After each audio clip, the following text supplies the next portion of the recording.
Navy might be as good an independent school as there is in the country. They've won 10 and 9 and 8 the last 3 years. I think they've beat Notre Dame a couple of times. And they're leading the nation in rush offense right now. They run the triple option, fullback, quarterback, pitch guys. So we're going to have our hands full slowing down these guys.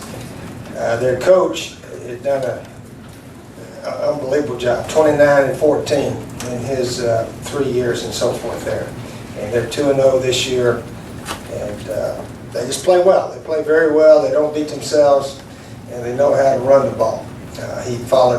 Their coach followed Paul Johnson, who went to Georgia Tech, and obviously kept the same style of offense and defense pretty much there. So hopefully we can play better. We haven't played our best yet by any means, and trying to coach as hard as we can. I haven't coached our guys very well yet, so I'm trying to do a better job trying to get some pass defense out there and trying to get some pass offense out there. We haven't been very good in those areas. So we've got a lot to work on, and hopefully we'll play one of our best games. So we'll probably need to do that to beat Navy here this week. 6 o'clock game. I want to say thanks to our fans, all of them that were at our last game. We had a big throng there in Athens, and fortunately, as it ended up, they were the last ones to leave. It's always good when our fans are the last to leave wherever we go. So we appreciate their support there last week. Okay, other than that, most all of our guys are healthy. Sean Carson hurt his knee. He's probably going to miss this season. Just talked to him a few minutes ago, and we'll try to redshirt him, and that'll give him 4 more years to play here. But he's an outstanding runner with the ball, and really going to be, I think, a really great tailback for us here in South Carolina. That will separate him a year from Marcus, and maybe give him a little bit more opportunities down the road. But that was a very unfortunate injury that happened during the game. I think that was about our only one. So everybody else is in pretty good shape. Okay, any questions? Glenn? Coach, it's been 6 full games now since you guys played one here at Williams-Brice. Talk about what that can do for the confidence of this team, especially after 2 very tough victories to start the season. Right, we haven't been here in a while, but that's just the way the schedule worked out. We had our last one at Clemson last year, and then of course the bowl game, championship game, and so forth, and then we opened up away this year. And but that's just the way it worked out. But yeah, we're anxious to get home here, and anxious to play in front of our crowd. It's always a big night when we have a home game, so forth. But we're thinking about trying to play football a little bit better. That's what we're trying to think about right now. Trying to block, tackle, throw, catch, all those kind of things a little bit better than what we've been doing. So, but we do have a good win behind us. We have an excellent win behind us, and if we can improve from right here on out, maybe something big can happen this year. Who knows? Coach, this is a case where you have to play assignment football defensively.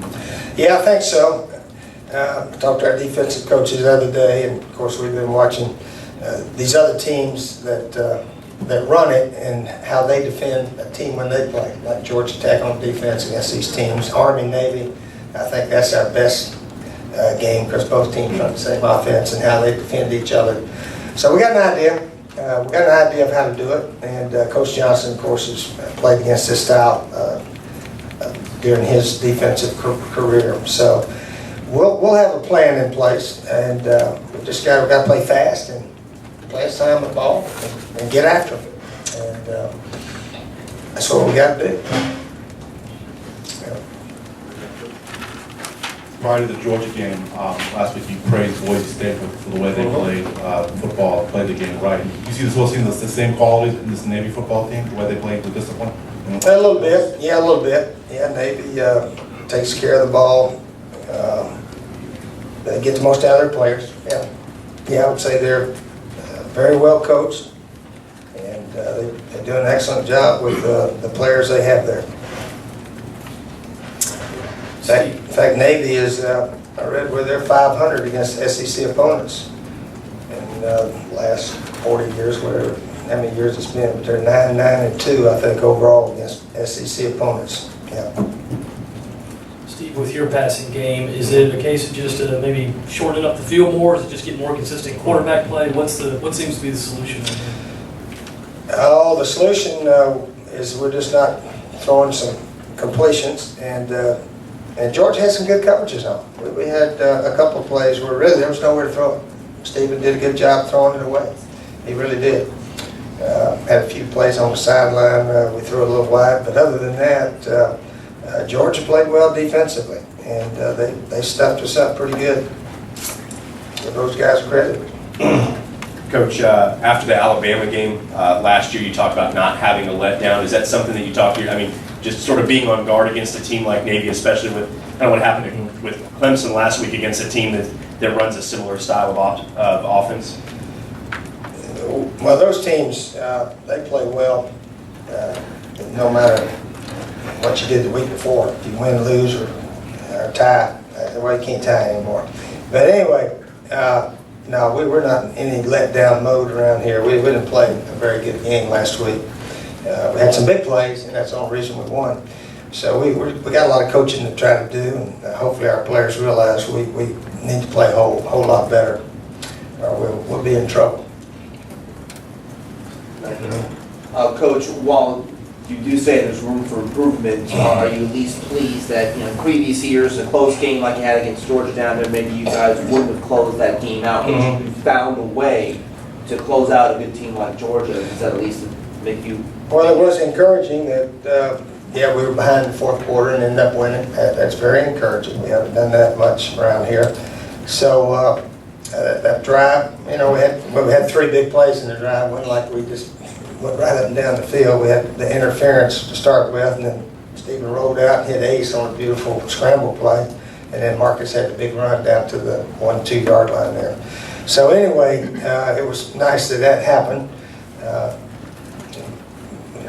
And we got Melvin, got the big play and so forth. But we need to concentrate on shoring up our defense and our offense. We need to throw the ball much better and so forth. I don't know how long we keep getting all these big plays, but we've had, basically we had 4 touchdowns, 3 from the defense and 1 from Melvin in the fake punt. So we've trying to play a little bit better offensively around here.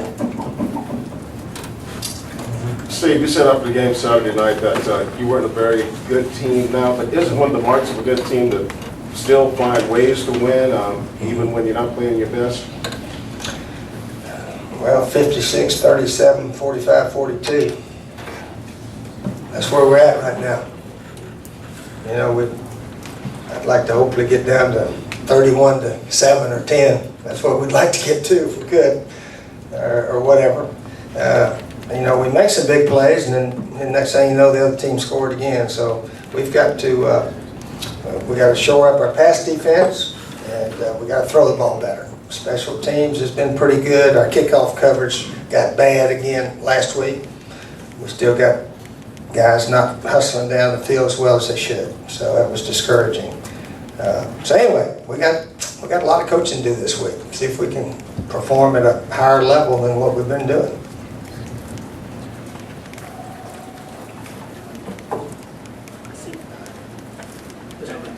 Steve, when Marcus has gotten going second half in the past 2 weeks, how much of that is just Marcus, and how much can you attribute the play of the offensive line there? Yeah, the O-line did pretty well. They did a good job of stopping our little inside run play, and we finally started calling some different runs that got him freed up. And Marcus is, of course, an excellent runner. And at the end of the game, I didn't realize he had 172. Is that what it was? It's 176. I thought about 110, 20. It didn't seem like he had all that many. But he was getting yards, I guess, as we went. We just weren't finishing any drives at the time. But we don't forget about Marcus running the ball. That's what gives us a chance. Coach, Bruce Ellington was basically neutralized by the kicking game of Georgia last weekend. I don't think he got a return 2, and one was on a short kickoff due to a penalty. And he got one snap at the Wildcat. Do you hope you utilize him more going forward? Well, we hope to utilize a lot of guys going forward that we haven't, you know. So we're trying to utilize all of our guys more. And to do that, the offense needs to stay on the field longer, and our defense needs to get the other team off the field quicker. And those things have not happened real well. So anyway, and our passing game hadn't gone very far. So we're trying to utilize all of our guys more, really, put it that way. Bruce is doing fine. He almost had one kickoff return. One guy missed a block that might could have really broken one. But anyway, he's doing fine. What is it about these games that makes it such a close competition, more so in regards to the scores? So many of them have been decided by a touchdown or less. Well, these other teams are pretty good. They are pretty good. And they come to play. And I think Navy would play anybody tough, really. I don't know if they can play Alabama tough. Alabama, they know how to stuff these teams that are not very, big, strong teams. But for some reason, Wofford always plays us or Clemson, pretty close, seems like. There's just doesn't seem many blowout games with them or Furman or whoever. So anyway, we just got to go play the best we can. But we're concentrating not so much on our opponent, but ourselves right now. We've got to learn how to play this game at a higher level. And hopefully real soon, now that we're in the middle of the season. And this will be a good test for us this week. Coach, up here. There's a new study out today, Coach, by the National College Players Association and a professor in sports management at Drexel University that talks about the fair market value of top-tier football and basketball athletes. It's over $100,000. They're making some recommendations, some of which align with what you said before about paying the full cost of scholarships. But I wanted to get your reaction to that cover the full cost of attendance, but also some things that are a little bit more controversial, like lift restrictions on all college athletes' commercial opportunities, and also allow revenue-producing athletes to receive a portion of new revenues that will be put in an educational lockbox that can be used after they graduate. What do you think about those kinds of things? Well, I think it's all true. Of course I think it's true. 20 years ago, 50 years ago, athletes got a full scholarship. Television income was what, maybe $50,000? And now everybody's getting 14, 15 million bucks, and they're still getting a scholarship. Now their value is, it's all based on money. It's not based on anything else except what they bring into the university money-wise. And they're talking about it. I don't know that they'll do anything until maybe they have to do something. But football, basketball players bring in a lot of money.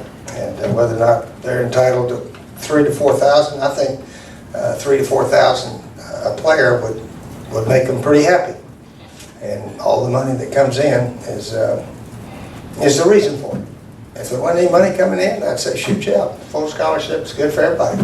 There's no, that's fine. But the enormous amount of money that comes in, they pay all the coaches, and the other sports, benefit from it. And the top players, well, especially the players that are doing the performing, they're treated like everybody else. That's just, that's just my opinion. Some other people have different opinions, but anyway. Steve, will you make any wide receiver lineup changes? Looked like you moved Jason Barnes down the rotation last week. Yeah, he may be back in today. Yeah, D.L. Moore's hurt. D.L., his shoulder's messed up, his ankle's messed up. He's hurt, so he's out this game. And Jason Barnes and Bruce, we're trying to get them more involved this week. And Alshon and Ace will be in there. We still don't know about Demir Bird. There's a chance he may be declared eligible, or there's a chance he may not be. So we'll find out later in the week on that. But yeah, hopefully we can get all those guys involved more. Coach, have you ever had a player like Antonio Allen, just seems to really be in the zone right now? His last 3 regular seasons had a defensive touchdown. I mean, what's that like to watch a player do that? Yeah, Antonio's having All-American type year, no question about it. Big plays, that interception was a big play. He had some miscues here and there, but overall, he's playing extremely well. He and Melvin obviously had big plays, and Stephon got the fumble, had the good bounce right to him, and made an excellent run. And you know, if one of our defensive backs had got out of his way, he would have scored on the play, but we had a defensive back running in front of him, giving the #1 sign. Anyway, hopefully he'll never do that again.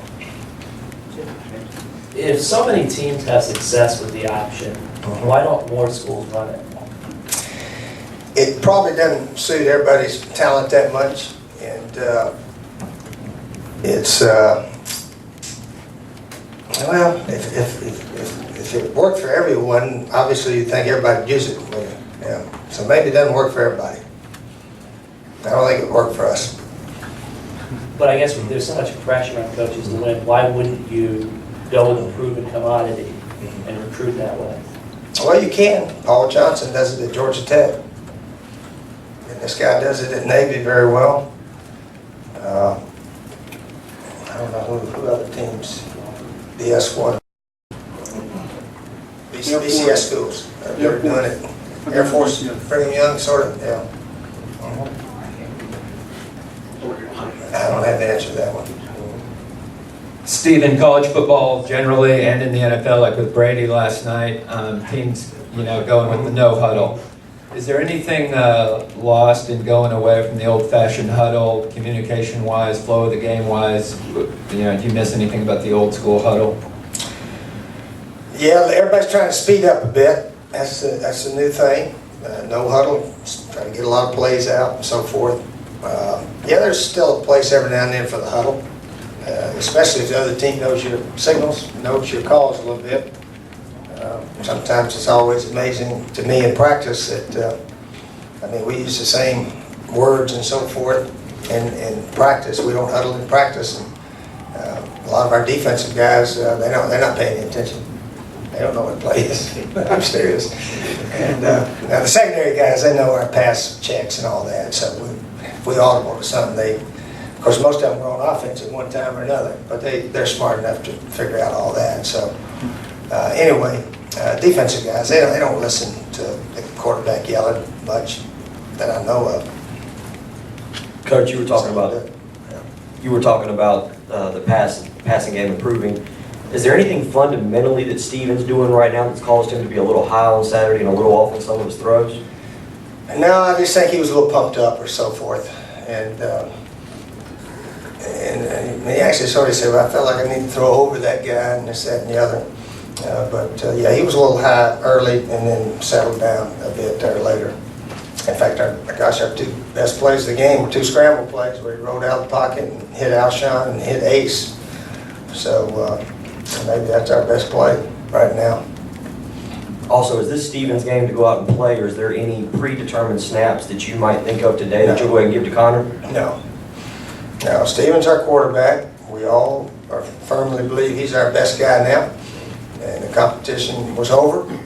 And he's got every opportunity to take us as far as he can because we firmly believe he's our best quarterback on the team. Coach Spurrier, Coach Rick for the Bulldogs commented on the rivalry surrounding Georgia and South Carolina, and he basically stated that there's a long-standing rivalry between border states and both schools. They recruit many of the same players. What are your thoughts? On the rivalry? Yes. Well, I think they are one of our biggest conference rival. I really think that. And but I don't think we're theirs by any means. Their biggest rival is still Florida, and Auburn's always been a big rival. Of course, they got Georgia Tech like we got Clemson. But we haven't, here in South Carolina, we haven't beaten anybody enough times in the conference to have a big rivalry. Hopefully, Georgia and Florida and Tennessee will become pretty big rivals if we can beat them consistently. Then they'll start getting mad at us. But Georgia's, they're not real mad at us, I don't think. Their fans were very nice, I tell you. My daughter was at the game, and she's probably been to 20 Florida-Georgia games. She said, that's the nicest Georgia fan I've ever seen. Some guy was sitting up in her section. But they were good fans. I thought they were very good fans at the game. As far as, being respectful, so forth. So they get a little nastier, I think, when they play Florida and Auburn, some of those schools. Steve, the 1984 game between USC and Navy is kind of a defining moment in program history. You heard any of that talk this week, or have you heard it during your tenure? Oh, we mentioned just some prior games that we played with them, but yeah, that game has nothing to do with the one coming up here Saturday. So we're not going to harp on that much now. With Devontae Holloman going back to safety for at least this week, they say he may go back to Spur. Does it make sense to you just leave him at safety for the rest of the season, given the depth issues there? Well, we'll try to put the best athletes on the field. That's what we got to try to do. And we're still searching for those. And Devontae is one of our best. We need to get him out there. He doesn't need to play behind Antonio. Our guys keep saying, well, Antonio's going to get tired, and this, that, and the other. And I always say if we get a whole bunch of 3 and outs, he won't get tired. But we're not getting many 3 and outs right now. So we got some coaching to do on defense. So we need to get the best athletes on the field. Simple as that. Coach, the question was asked earlier about shortening the field more in the passing game, 3-step drops, quick passes. Is that something you would take a look at? We do a little bit of that, but no, what we do best is hand the ball to Marcus and play action a little bit and throw it at Alshon. We all know that, so we're not going to get away from that. But we do need to use some other guys more. Coach, you recently said that the best football team out there on the field in college doesn't always win, right. Not the most talented team. Is this something recent that you've noticed in college football, or has this always been the case? Oh, it's happened a lot before. Obviously, when some big plays all go against you, and about all the big ones went against Georgia last week. We didn't give them one on offense, didn't give them one on special teams, although we did give a bunch of returns to midfield or in our territory.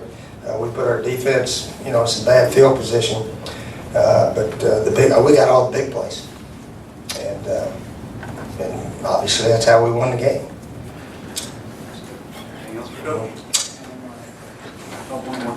Steve, to David's question about the '84 Navy game, do you notice that veteran fans ask more of those paranoid type questions about what went wrong in the past, but that your students, were so supportive last year at the games, and that younger fans seem to have a rosier outlook? Do you notice that at all?